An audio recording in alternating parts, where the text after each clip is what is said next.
Assalamualaikum warahmatullahi wabarakatuh. Di sini kami dari kelompok 9 ingin mempresentasikan tentang studi kasus bankruptcy, reorganization, and liquidation. Kelompok kami yang terdiri dari 1. Virandani Bagas 0057, 2. Mutia Sasti 0283, dan saya sendiri Dwi Nurwidiantika 0288, dan Teresia Mega 0251. Bankrupsi atau kebangkrutan adalah proses hukum di mana kita dinyatakan tidak dapat membayar hutang. Hal itu dapat membebaskan kita dari sebagian besar hutang, memberikan keringanan dan memungkinkan untuk memulai yang baru. Kebanggrutan juga dapat membuat orang-orang yang tidak dapat lagi membayar utangnya mendapatkan awal yang baru dengan melikuidasi aset untuk membayar utangnya atau dengan membuat rencana pembayaran kembali. 2. Hukum kebangkrutan. 1. Hukum federal atau Amerika Serikat tentang kebangkrutan. Undang-Undang Kebangkrutan Amerika Serikat pertama kali diberlakukan pada tahun 1898. Undang-undang tersebut kemudian dimodifikasi secara substansial pada tahun 1938 dan 1978, serta beberapa penyesuaian dilakukan pada tahun 1986. Pada tahun 2005, Kongres mengubah ketentuan kebangkrutan lebih lanjut, mempercepat proses kebangkrutan bagi perusahaan, dan mengatur proses yang lebih sulit bagi konsumen untuk memanfaatkan ketentuan yang bisa menghapus hutang tertentu. Tujuan utama Undang-Undang Kepahilitan adalah untuk mencegah kreditur individual memberikan tekanan untuk melakukan likuidasi atau forcing to liquidation. Terdapat perusahaan nilainya lebih berharga apabila perusahaan tersebut tetap menjalankan bisnisnya. Hal tersebut ditujukan juga agar tekanan menyebabkan kerugian bagi pemangku kepentingan lainnya. 2. Perbandingan hukum kebangkrutan Amerika Serikat dengan hukum kepahilitan di Indonesia. Hukum kepahilitan yang berlaku di Indonesia memiliki banyak perbedaan dengan hukum kepahilitan yang berlaku di Amerika Serikat. Perbedaan tersebut melihat masing-masing negara. Demikian pula dengan perbedaan terkait pihak-pihak yang dinyatakan pailit, pihak-pihak yang dapat mengajukan permohonan pailit, prosedur dan tata cara pengajuan permohonan pernyataan kepailitan, penundaan kewajiban pembayaran utang, jangka waktu yang harus ditempuh, hukum acara yang dipergunakan, reorganisasi perusahaan, dan lain-lain. Di samping perbedaan tersebut, terdapat beberapa persamaan yang ada dalam hukum kepahilitan yang berlaku di Indonesia dengan hukum kepahilitan yang berlaku di Amerika Serikat. Di antaranya adalah terkait dengan definisi pengertian antara kreditor, debitur, dan kurator.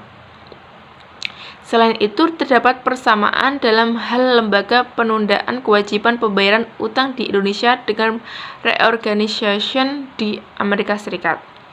Dalam hukum kepahilitan di Indonesia dan Amerika Serikat juga sama-sama memungkinkan kreditor dan debitur untuk menyelesaikan sengketa kepahilitan di luar pengadilan. Motivasi lain kebangkrutan. Biasanya kebangkrutan dimotivasi oleh masalah keuangan yang serius saat ini. Namun, beberapa perusahaan telah menggunakan proses kebangkrutan untuk tujuan lain, yaitu untuk memutuskan kontrak serikat pekerjaan, untuk mempercepat penyelesaian kewajiban. Penyebab utama kebangkrutan. Faktor-faktor ekonomi karena kelemahan industri, lokasi, atau produk yang buruk, faktor keuangan, terlalu banyak hutang, modal tidak mencukupi, dan kebanyakan kegagalan terjadi karena sejumlah faktor bergabung untuk membuat bisnis tidak berkelanjutan. Terminologi kebangkrutan informal, latihan, Rencana reorganisasi informal sukarela. Restrukturisasi artinya persyaratan hutang saat ini direvisi untuk memfasilitasi kemampuan perusahaan untuk membayar. Perpanjangan, yang artinya kreditor menunda tanggal pembayaran bunga atau pokok yang disyaratkan atau keduanya. Kreditor lebih memilih perpanjangan karena mereka dijanjikan pembayaran akhirnya secara penuh. Selanjutnya ada komposisi, artinya kreditor secara sukarela mengurangi klaim tetap mereka pada debitur dengan menerima jumlah pokok yang lebih rendah atau menerima ekuitas sebagai pengganti pembayaran hutang. Yang terakhir ada penugasan, yang artinya prosedur informal untuk melikuidasi aset perusahaan. Hak milik atas aset debitur ditransfer ke pihak ketiga yang disebut sebagai wali amanat atau penerima hak, dan kemudian aset tersebut dijual. Kemudian ada reorganization atau reorganisasi. Reorganisasi perusahaan adalah upaya yang dilakukan perusahaan agar kinerjanya tidak semakin menurun karena suatu hal.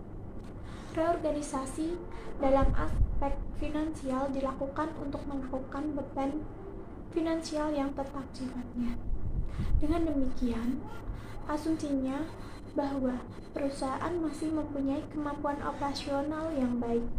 Ini berarti bahwa kegiatan operasi masih mampu menutup biaya-biaya operasi. Proses reorganisasi suatu perusahaan sebelum disebutkan bahwa reorganisasi perusahaan bisa dilakukan jika perusahaan masih mampu membiayai beban operasional variabelnya. Bila biaya operasi variabel sudah lebih besar dari penghasilan, maka situasi sudah sangat parah. Reorganisasi finansial tidak akan cukup untuk mendorong perusahaan. Perusahaan perlu melakukan reorganisasi operasional. Hal ini berarti bahwa perusahaan perlu mengganti mesin-mesin dengan jenis yang lebih efisien, mengurangi tenaga kerja, dan memotong berbagai biaya yang mungkin bisa dipotong. Namun, keputusan-keputusan tersebut akan menimbulkan kebutuhan dana yang cukup besar pada tahap-tahap awal. Seringkali dana pihak ketiga diperlukan atau perlu tambahan modal sendiri. Kebutuhan dana yang cukup besar akan dipergunakan untuk mengganti mesin lama dengan mesin baru yang lebih efisien. Selain itu, akan dipergunakan untuk biaya pengurangan jumlah tenaga kerja dengan uang pesangonnya. Metode reorganisasi perusahaan. Untuk menyelamatkan perusahaan diperlukan pengorbanan semua pihak, antara lain 1. Pemilik, 2. Kreditur, 3. Karyawan, 4. Supplier, dan 5. Pemerintah, meskipun pemiliknya yang bertanggung jawab terakhir. Kreditur mungkin terpaksa kehilangan sebagian tagihannya, bisa jadi harus merubah kreditnya menjadi penyertaan. Pemilik model sendiri mungkin harus kehilangan pemiliknya atas perusahaan tersebut. Secara keseluruhan, para kreditur mungkin harus bersedia menerima jumlah yang lebih sedikit daripada tagihan semula. Perusahaan ukuran apa, besar atau kecil, saya lebih rentan terhadap kegagalan bisnis. Kebarutan lebih sering terjadi di antara perusahaan-perusahaan kecil. Perusahaan besar cenderung mendapatkan lebih banyak bantuan dari sumber eksternal untuk menghindari kebangkrutan, mengingat dampaknya yang lebih besar terhadap perekonomian. Apakah kegagalan bisnis terjadi secara merata sepanjang waktu? Sejumlah besar bisnis gagal setiap tahun. Terjadi jumlah tersebut dalam 1 tahun tidak pernah menjadi persentase yang besar dari total populasi bisnis. Namun, tingkat kegagalan bisnis cenderung berfluktuasi dengan keadaan ekonomi. Reorganisasi dalam kebangkrutan. 1. Hindari masalah penolakan. 2. Karena penyediaan tempat tinggal otomatis.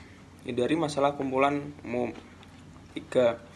Pembayaran bunga dan pokok dapat ditunda tanpa denda sampai rencana reorganisasi disetujui.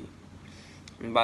mengizinkan perusahaan untuk menerbitkan pembiayaan didebitkan dalam kepemilikan atau DIP. 5. Memberikan hak eksklusif kepada debitur untuk mengajukan usulan rencana reorganisasi untuk mendapatkan persetujuan dari pihak-pihak yang terlibat. 6. Mengurangi masalah pengiriman yang curang. 7. Kerusakan jika mayoritas di setiap kelas kreditor menyetujui rencana tersebut. Liquidation atau likuidasi.